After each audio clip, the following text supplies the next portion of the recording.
Sunday on Denver 7. There's nothing like home. Broncos Country, let's ride. This time at home. This is going to be a monumental moment, and just in a way for me. I'm excited about it. How the team is feeling ahead of kickoff and why they say it's all about the home field advantage to turn their season around. Plus, we're learning more about the fatal plane crash that left 3 dead in Boulder County this weekend. It's hard to understand how on a perfectly clear day 2 planes like that could hit each other. It seems unusual. When investigators could have answers about what happened and why there's concern crashes like these could become more common. Some already camping out here outside of Buckingham Palace ahead of the Queen's state funeral. I'm Inez de la Quatera in London, and I'll have all the details coming up. Welcome to Denver 7 News. Today we are looking at some breaking news that we're starting out with.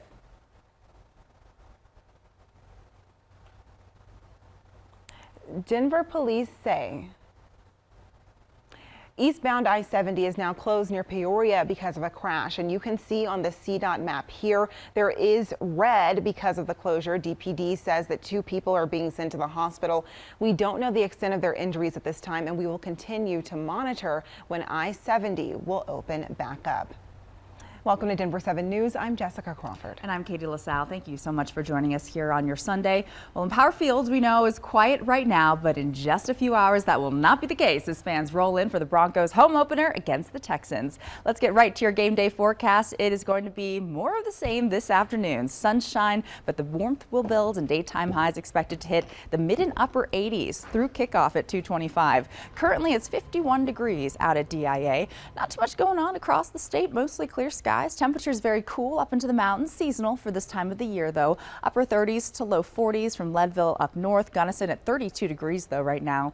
50s over the eastern plains. Out and about this morning, we'll stay under that mostly clear sky, so feeling pretty nice in the sunshine, but those temperatures are cool. You may want an extra layer early on, but by noon we'll get to 78 degrees. And here's what it looks like at Empower Field at Mile High this afternoon. If you're out about tailgating, expect those temperatures to hit the 80s right around noon, and then by 4, high 80s under a sunny sky. Into the mountains, pretty similar weather pattern and warm to start the week as well. Your full forecast still to come.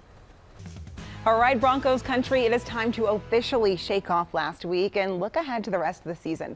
The Broncos kick off against the Texans today at 2:25 for their home opener. And while we're going to be without safety Justin Simmons, the team is still feeling optimistic. Denver 7's Christian Lopez is outside of Empower Field this morning. And how is the energy out there, Christian? Any tailgaters yet? We are already seeing a long line of cars waiting to get into the parking lot. We're going to pan the camera over and show you these fans that are all decked out in orange and blue this morning. Are you guys excited? Yes. I love that energy. Oh my goodness. Yeah, so we already know. They are ready. They are ready. Bright and early, they are lining up, ready to tailgate.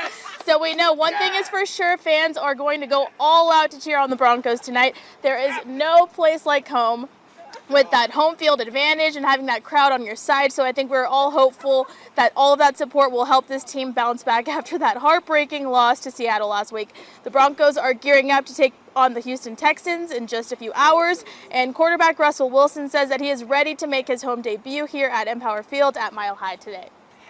I'm super excited to play here at home. I've obviously got an experience, the home energy during preseason and running out for the first time. But this is going to be a monumental moment, and just in a way for me. I'm excited about it because these fans are the best. And not only is he excited, of course, the fans are also excited to see him. Kickoff is at 2:25 this afternoon. We're live in Denver this morning. I'm Christian Lopez, Denver 7.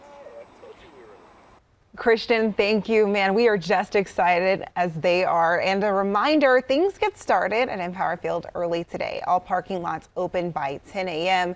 Main Street with family-friendly pregame activities. That opens at 11:30. Gates to the stadium are open by 12:30. And as Christian just mentioned, kickoff is at 2:25. Now to overseas, taking a live look from London, where Queen Elizabeth II's funeral is tomorrow. Hundreds of thousands of people have already come to pay their respects to the longest reigning monarch for several days now, some waiting at least 10 hours in a queue. Today, King Charles will host a reception at Buckingham Palace for heads of state and official overseas guests ahead of the funeral for the late Queen. ABC's Inez de la Quatera has the latest from London.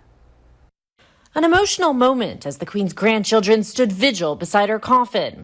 This as thousands continue to brave the cold, standing in the queue snaking through central London, in some cases for more than 22 hours. We've got 4 hours to go, and I think it would be reflective, which is what it's about. So that's what it's about for you? Sure, reflection. It's a very British thing to do, is to queue, yes.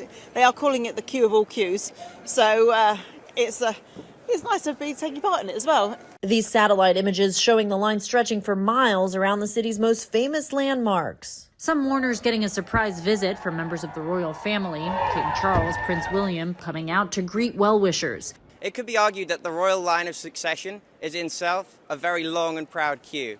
Aubrey Blunt, a self-proclaimed queue enthusiast, will not be joining the queue, but just had to come out and see it. I've seen a lot of queues in my lifetime.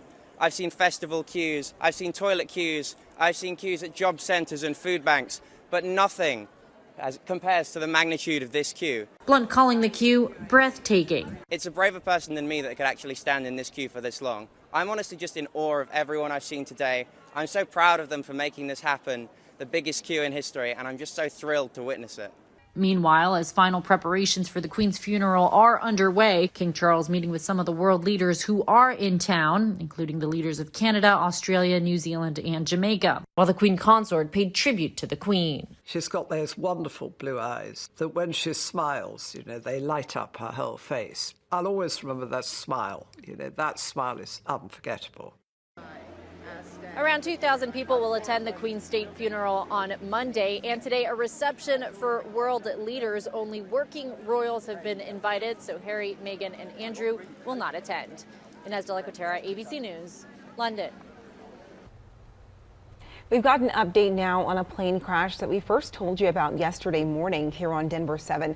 3 pilots are now dead after 2 planes collided mid-air in Boulder County.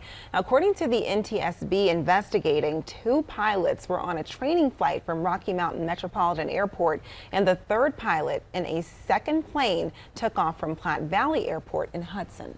We're told that both planes were about 2,000 feet above the ground when they collided and fell to the ground. The weather conditions yesterday were good, clear skies and light winds.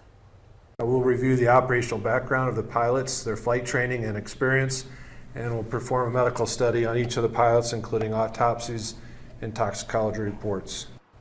Well, Denver 7 has been hearing from concerned residents of Boulder, Louisville, and Superior for months now as air traffic in the area has increased significantly, and we've seen more and more headlines of crashes and emergency landings. Operations are increasing, so statistically there's probably going to be more incidents that happen, but I think there's a heightened awareness here. The NTSB's full investigation into the crash could take a year or longer, but we are expecting a preliminary report within the next 2 weeks or so. The agency is asking anyone who saw any part of this crash to reach out to them by email at witness@ntsb.gov.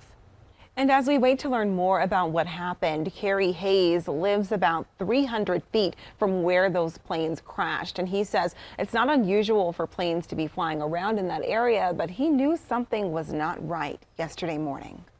We just heard a loud pop outside. Seemed a bit unusual. And within about 2 minutes, my neighbor texted me and said he had watched one of the 2 planes come down and crash basically right just next to my house here. Yeah, I just feel it's real tragic. It's obviously a very sad day for those families. Hayes says he feels lucky the planes missed his home, but he says his kids are still a little shaken up about that incident. It was a busy night for Metro firefighters. We've got details on these 2 separate incidents sending flames up across the city. And 1 woman is now in the hospital after a crash involving Platteville police. An update on if the officers will be charged.